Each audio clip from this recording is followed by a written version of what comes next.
Alright, in this video I'll explain every Pokemon type's preferred habitat, common problems that players run into, and then how I got this information so that you can troubleshoot in your own games. The entire table's on screen, feel free to screenshot it and use it in whatever way is easiest for you. One disclaimer, this is for version 0.8.3. That means that it is subject to change and that there may be additional biomes, or they may change what biomes work for what Pokemon. Flying type and rock type are highlighted because they don't have a preferred tile. Instead, they prefer objects. For flying type, that's going to be trees. For rock type, that's going to be rocks and statues. Dark type's highlighted orange because you need to place dark type Pokemon into their preferred habitat at night. And if you don't do that, then they're not going to be happy. One more thing, for dragon type, you can see that they only prefer water. For this, I was testing on a monotype Pokemon for all of these actually. And specifically for dragon type, it was a Dratini. But in my current playthrough, I have a row of Gibbles and Garchomps that are sitting on light clay, and they're still very happy. So I'm under the impression that with dragon type Pokemon, they're pretty easygoing and they'll like whatever their other type is. But if that's not working for you, feel free to throw in water, see if that makes a difference. All right, common problems. Going back to dark type Pokemon, they need to be placed into their exhibit at night. And then also, they will only be happy and drop materials at night. So if you want to know if they like their environment, talk to them at night. You're not doing anything wrong if they're uncomfortable in the daytime. That's just a quirk of the typing. Another common problem, something I learned this week, is that rock type Pokemon do not like ledges. That was so I had an onyx enclosure that I was working on, and I was using dig to place down hard stone in their environment, and it wasn't really making a difference. And all of the guides that I saw online said that they enjoyed rock type. So I tested it, I put them next to naturally occurring rocks, and they were happy. But again, ledges won't work for them. Ledges don't have an impact on any typing. Of course, I don't recommend building enclosures around naturally occurring rocks. The easier solution is just to build statues for wherever you're going to be putting them. One last thing for just general information, bug type Pokemon will be happy with any kind of flower, and grass type Pokemon will be happy with any kind of grass.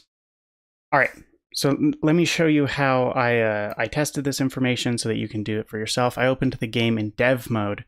To do that, you need to hold shift, right click in the folder that has the game and its files. And if you do that, you'll see you can open PowerShell window here. Select that, a PowerShell window will open. You can type in cmd and then Pokemon-wilds.exe space dev.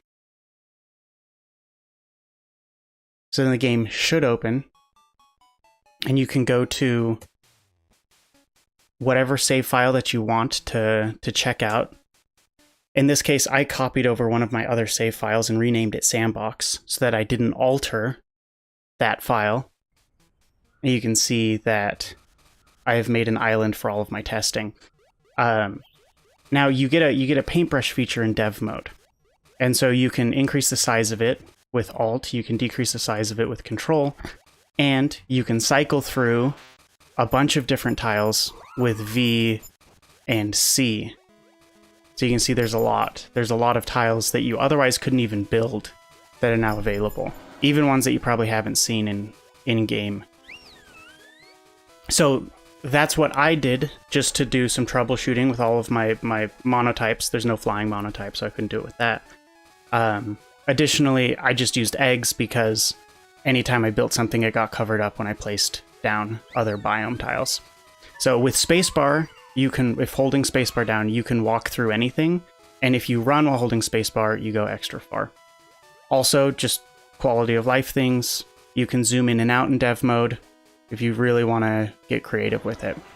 So I don't recommend playing the game in dev mode. Obviously, that undercuts a lot of the challenge and satisfaction of surviving in a Pokemon world and building habitats.